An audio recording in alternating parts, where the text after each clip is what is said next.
ಮಾಡಿ ನಮ್ಮನ್ನು ಕರೆಸ್ಕೊಂಡು ಭೇಟಿ ಮಾಡಿ ಇಲ್ಲಿ ಭವಿಷ್ಯ ಐತೆ ಬರಬೇಕು ನೀನು ಮಂಜು ಅಂತೇಳಿ ನನ್ನನ್ನು ಮತ್ತು ದಾಸಡಿ ಮಂಜಣ್ಣನ ಇಬ್ಬರಿಗೂ ನಿಮ್ಮ ಕ್ಷೇತ್ರ ಡೆವಲಪ್ಮೆಂಟು ಇನ್ನೊಂದು ಪ್ರತಿಯೊಂದು ಕೂಡ ನಿಮ್ಮ ಜೊತೆ ನಾನು ಇರ್ತೀನಿ, ನೀವು ಬರಬೇಕು ಅಂತೇಳಿ ನಮ್ಮನ್ನು ಕರ್ಕೊಂಬಂದರು. ಸೊ ಅವ್ರಿಗೆ ಗೊತ್ತಿದೆ, ಅವ್ರು ಸುಮ್ಮನೆ ಯಾರನ್ನೂ ಕರ್ಕೊಳ್ಳಲ್ಲ, ಯಾರಿಗೆ ಶಕ್ತಿ ಐತೆ ಯಾರಿಗೆ ಶಕ್ತಿ ಇಲ್ಲ ಅನ್ನೋಂಥದ್ದು ಆಯ್ಕೆ ಮಾಡ್ಕೊಳ್ಳೋ ಅಂಥದ್ದು ಭಾಳ ಬುದ್ಧಿವಂತರು ಡಿ ಕೆ ಶಿವಕುಮಾರ್ ಅವರು. ಆ ನಿಟ್ಟಿನಲ್ಲಿ ನಮ್ಮನ್ನು ಕಾಂಗ್ರೆಸ್ ಪಾರ್ಟಿ ಕರ್ಕೊಂಡ್ಮೇಲೆ ಅವರು ಒಂದು ಒಳ್ಳೆ ಗೌರವ ಕೊಟ್ಟವ್ರೆ. ಸೊ ಆ ನಿಟ್ಟಿನಲ್ಲಿ ನಮ್ಮನ್ನು ಪಕ್ಷಕ್ಕೆ ಕರ್ಕೊಂಬಂದಿರೋ ದೃಷ್ಟಿನಲ್ಲಿ ಅವ್ರ ನಾಯಕತ್ವವನ್ನು ನಾವು ಬಂದಿದ್ದು. ಸೊ ಆ ನಿಟ್ಟಿನಲ್ಲಿ ನಾವು ವಿಶೇಷವಾಗಿ ನಮ್ಮ ತಾಲೂಕಿನ ಪರವಾಗಿ ಭಾಳ ಸಂತೋಷವಾಗಿ ಇವತ್ತು ನಮ್ಮ ತುಮಕೂರು ಗ್ರಾಮಾಂತರ ವಿಧಾನಸಭಾ ಕ್ಷೇತ್ರದ ಎಲ್ಲ ಅಭಿಮಾನಿಗಳು ಕಾರ್ಯಕರ್ತರ ಪರವಾಗಿ ಅವರಿಗೆ ಅನಂತ ಅಭಿನಂದನೆಗಳು ಸಲ್ಲಿಸ್ತಾ ಇದ್ದೀವಿ. ಮುಖ್ಯಮಂತ್ರಿ ಆಗಿರೋದಕ್ಕೆ ಇದು ನಮಗೂ ಕೂಡ ಭಾಳ ದಿವಸಗಳಿಂದ ಇತ್ತು ಮನಸ್ಸಿನಲ್ಲಿ, ಡಿ ಕೆ ಶಿವಕುಮಾರ್ ಅವರು CM ಆಗಬೇಕು ಅನ್ನೋಂಥದ್ದು. ಯಾಕೆಂದರೆ ಅವರ ಪಕ್ಷ ನಿಷ್ಠೆ ಪ್ರಾಮಾಣಿಕವಾಗಿ 40 ವರ್ಷಗಳ ಅವರ ದುಡಿಮೆ ಇದೆಯಲ್ಲ ಪಾರ್ಟಿಗೆ, ಆ ನಿಟ್ಟಿನಲ್ಲಿ ಅವರು ಸಿಕ್ಕಿದಂಥ ಬಹುಮಾನ ಅಂದರೆ ತಪ್ಪಾಗೋದಿಲ್ಲ. ಸೊ ಇವತ್ತೊಂದು ಒಳ್ಳೆಯ ಕ್ಷಣ,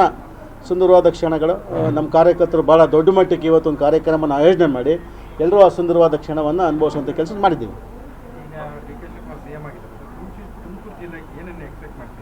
ಅಲ್ಲ ನೋಡಿ, ತುಮಕೂರು ಜಿಲ್ಲೆ ಅನ್ನೋದಕ್ಕಿಂತ ಜಿಲ್ಲೆ ಮಾಡೋವಂಥದ್ದು ಪರಮೇಶ್ವರ್ ಅವರು ಮಾಡಬೇಕು. ಈಗ ಅವರು CM ಆಗಿದ್ದಾರೆ, ಜೊತೆಯಲ್ಲಿ ಪರಮೇಶ್ವರ್ ಅವರು ಕೂಡ ಈಗ ನಮಗೆ ಕಂಡಿದ್ದಂಗೆ ಒಂದು ಡಿ ಕೆ ಶಿವಕುಮಾರ್ ಅವರು ಈ ಜಿಲ್ಲೆ ಬಂದಾಗ ನಮಗೆ ನಾಯಕರು ಪರಮೇಶ್ವರ್ ಅವರು ಚನ್ನಗಪ್ಪ ಅವರು ಅಂದರೆ ನಮ್ಮ ತಂದೆ ಜೊತೆ ಬಾಂಡಿಂಗ್ ಇತ್ತು ಮೊದಲಿಂದ ಕೂಡ, ಭಾಳ ಅವರು ಬಾಂಡಿಂಗ್ ಅಂದರೆ ಅಣ್ತಂದಿರ ಥರ ಇದ್ದಿದ್ದು. ಸೊ CM ಆಗಿರುವಂಥದ್ದು ಅದು ನಮಗೆ ಸಂತೋಷದ ವಿಚಾರ. ಆ ನಿಟ್ಟಿನಲ್ಲಿ ಇನ್ನೊಂದಷ್ಟು ಹೆಚ್ಚು ಕೆಲಸಗಳಿಗೆ ಬೇಗ ಸಿಗುತ್ತೆ. ಈಗಾಗಲೇ ಹಲವಾರು ಅಭಿವೃದ್ಧಿ ವಿಚಾರ ಬಂದಾಗ ಪರಮೇಶ್ವರ್ ಮುಂದೆ ನಿಂತ್ಕೊಂಡು ಒಳ್ಳೊಳ್ಳೆ ಕಾರ್ಯಕ್ರಮ ಕೊಡುವಂಥ ಕೆಲಸವನ್ನು ಈ ಜಿಲ್ಲೆಗೆ ಮಾಡವ್ರೆ. ಸೊ ಮುಂದೆ ಕೂಡ ಡಿ ಕೆ ಶಿವಕುಮಾರ್ ಅವರು ಕೂಡ CM ಆಗಿರೋದ್ರಿಂದ ಭಾಳ ಅನುಕೂಲ ಆಗುತ್ತೆ ಈ ಜಿಲ್ಲೆಗೆ, ದೊಡ್ಡ ಮಟ್ಟಕ್ಕೆ ಅಭಿವೃದ್ಧಿನ ಕಾಣ್ತದೆ. ಮತ್ತು ಈ ರಾಜ್ಯದಲ್ಲಿ ಡಿ ಕೆ ಶಿವಕುಮಾರ್ ಅವ್ರ ಬಗ್ಗೆ ಒಂದು ಒಳ್ಳೆ ಎಕ್ಸ್ಪೆಕ್ಟೇಷನ್ ಇಟ್ಕೊಂಡವ್ರೆ ಎಲ್ಲ ಸಮಾಜ ವರ್ಗದವ್ರು ಕೂಡ. ಡಿ ಕೆ ಶಿವಕುಮಾರ್ CM ಆದರೆ ಅನುಕೂಲ ಆಗುತ್ತೆ ಪ್ರತಿಯೊಬ್ಬರಿಗೂ ಅನ್ನೋಂಥದ್ದು ಭಾಳ ಎಕ್ಸ್ಪೆಕ್ಟೇಷನ್ ಐತೆ. ಅದನ್ನ ಮುಟ್ಟುವಂಥ ಕೆಲಸ ಪ್ರಾಮಾಣಿಕವಾಗಿ ಅವ್ರು ಮಾಡಿದ್ರೆ ಮುಂದೆ ಕೂಡ ಅನುಕೂಲ ಆಗುತ್ತೆ ಅಂತ ನನ್ನ ಅಭಿಪ್ರಾಯ.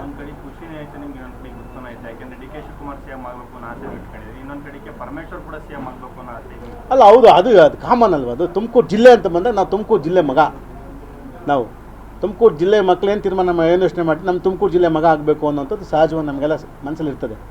ಆದರೂ ಕೂಡ ಎಲ್ಲ ಒಂದು ಕಡೆ ಇವತ್ತು ಅವರು ಕೂಡ CM ಆಗಿರುವಂಥದ್ದು, ಅವರು ಕೆಲಸ ಈಸ್ ಎ ಸೀನಿಯರ್, ಅವರೇನು CM ಆಗಲಿ CM ಆಗಲಿ ಅವರು ಹೈಕಮಾಂಡಲ್ಲಿ ಚೆನ್ನಾಗವ್ರೆ, ಅವ್ರ ಎಕ್ಸ್ಪೆಕ್ಟೇಷನ್ಗಿಂತ ಹೆಚ್ಚು ಕೆಲಸ ಮಾಡೋಂಥ ಶಕ್ತಿ ಅವ್ರಿಗೈತೆ ಅನ್ನೋಂಥದ್ದು. ಸೊ ಈ ನಿಟ್ಟಿನಲ್ಲಿ ನಾನು ನಮ್ಮ ತಾಲೂಕಿನ ಎಲ್ಲರ ಪರವಾಗಿ, ರೈತರ ಪರವಾಗಿ, ಬಡವರ ಪರವಾಗಿ, ದೀನದಲಿತರ ಪರವಾಗಿ, ಯುವಕರ ಪರವಾಗಿ, ಮಹಿಳೆ ಪರವಾಗಿ, ಎಲ್ಲರ ಪರವಾಗಿ ನಾನು ಸನ್ಮಾನ್ಯ ಡಿ ಕೆ ಶಿವಕುಮಾರ್ ಅವರಿಗೆ ಮತ್ತು ನಮ್ಮ ನಾಯಕರಾದಂಥ ಡಾಕ್ಟರ್ G. ಪರಮೇಶ್ವರ್ ಅವರಿಗೆ ವಿಶೇಷವಾಗಿ ಅವರಿಗೆ ಅಭಿನಂದನೆಗಳು ಸಲ್ಲಿಸುವಂಥದ್ದು. ಮತ್ತು ನೂತನವಾಗಿ ಕ್ಯಾಬಿನೆಟ್ಟಲ್ಲಿ ಇವತ್ತೇನು ಮಂತ್ರಿಗಳಾಗಿ ಇವತ್ತು ಆಯ್ಕೆಯಾಗಿ ಪ್ರಮಾಣ ಸ್ವೀಕಾರ ಮಾಡಿದಂಥ ಎಲ್ಲ ಮಂತ್ರಿಗಳಿಗೆ ಅಭಿನಂದನೆಗಳು.